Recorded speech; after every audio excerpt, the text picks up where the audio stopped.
What does the biggest version of the greatest shift in politics look like?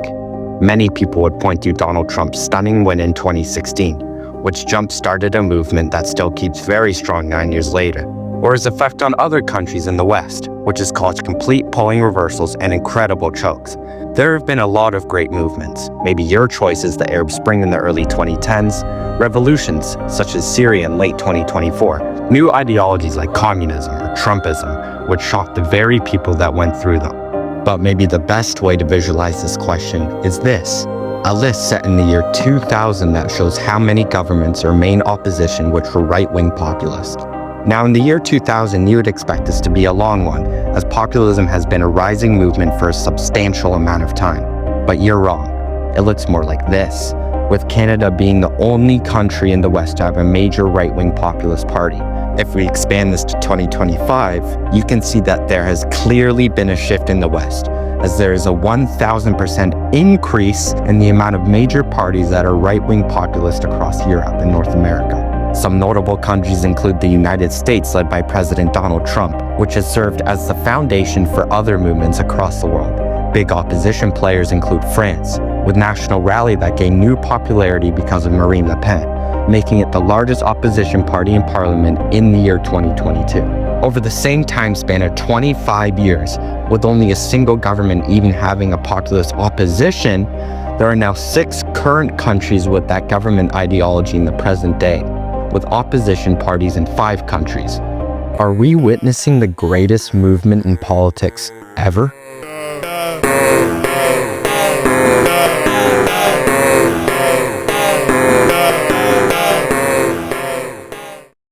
Populism, a political approach that strives to appeal to ordinary people who feel that their concerns are disregarded by established elite groups. But how do you really know if a movement is truly impacting the world? You can use the data, but that is usually misrepresented or used to create a certain point. Or maybe you can say what you've heard, though that can usually be subjective. However, there is sure one undeceivable way to tell, and that is the art of rhetoric, looking for common denominators between politicians and how that has expanded throughout the years. We saw this with the rise of fascism in the early 1920s, or religious wars that have plagued the world for years. But just a couple years ago, we saw this with Donald Trump. In June 2016, he became the official nominee for President of the United States. Now pay attention to the rhetoric used, which was seen as dividing or hateful by nearly every politician. I mean, even his future vice president said he didn't like him. We saw it with Senator Ted Cruz, who called him a pathological liar, a narcissist, and a literal philanderer, and is now one of his biggest allies just 9 years later. The unique rhetoric he used has now spread to every Western nation across the world, in Britain, Germany, France, and especially the United States. Here is a chart of 29 countries from Europe and North America, and where each of them sit on the political spectrum, with the economic scale on the x-axis and the social scale on the y-axis. Now you may think that for the year 2025, this is pretty well balanced. Every country in the West seems to be close to each other in terms of their government ideology. Only this is in 2025. This is the year 2000. The present day looks more like this, and you're able to see just how much the West has shifted to the right. Some notable ones are the United States, which presents itself as by far the most right-wing country in the world. Even certain countries like the United Kingdom or Latvia, which aren't even considered as super right-wing today, would be perceived as far right just 25 years ago. And according to this chart, the most right-wing country, Australia, would be the 10th most right-wing in the current day, far surpassing something the political gods couldn't even fathom in their wildest dreams. Replacing some of these countries with their populist opposition would change the graph like this, showing undoubtedly how big of a trend this has been in a relatively short time, meaning that this isn't just a movement, it has created the biggest shift in the last 25 years. But if the current trend has taught us anything, it would be to never, ever underestimate the seemingly small impact of a billionaire's promise to run for president of the United States. As after 2017, when Trump got inaugurated, the movement has only grown, as being an incumbent is no longer seen as an advantage, but a disadvantage in an election, while distrust in government only grows across the West.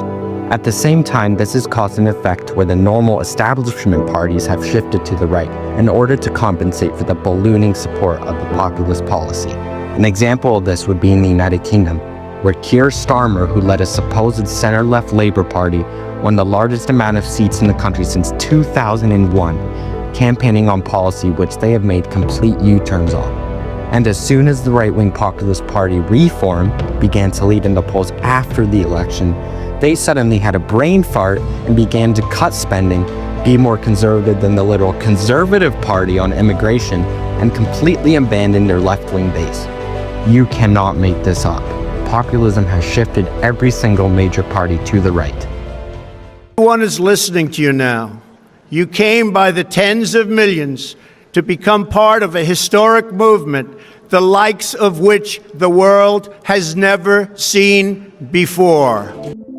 Is this what happens if people feel the government has ignored them for far too long? The distrust that floats the media, with every party getting their chance but failing, while a new right-wing populist party forms and suddenly starts gaining ground. We simply have not seen a movement this big in a very long time, and the momentum may have just started to begin. In the year 2000, the populist vote share across Europe was just 4.9%. 4.9%. That means 95.1% of all votes were for other parties. Only 14 out of the 29 Western nations even had a right-wing populist party. And outside of countries like Canada, not a single one of them were considered a major influence. Well, as of 2025, this has grown to 38.2%, an outstanding increase of 679% within 25 years. There are no words to express how quickly this has taken hold, and it's only getting bigger over time. The only interpretation for this surging support for right-wing populism that the pundits seem to debate time in and time out is a cultural or economic one. The race replacement is why people need to vote for right-wing populism. This couldn't be further from the truth. Here is a chart of the 29 countries previously shown earlier, and how the migration has affected the surge in populism, with the vote share on the y-axis and the migrant share in each of these countries on the x-axis. The further up a country is how, if at all, is migration affecting the populist right-wing influence. The further right, the larger percentage migrants make up. Mind you, this is the year 2000, so there was not nearly as much of an increase in migration for even any populist party to gain ground.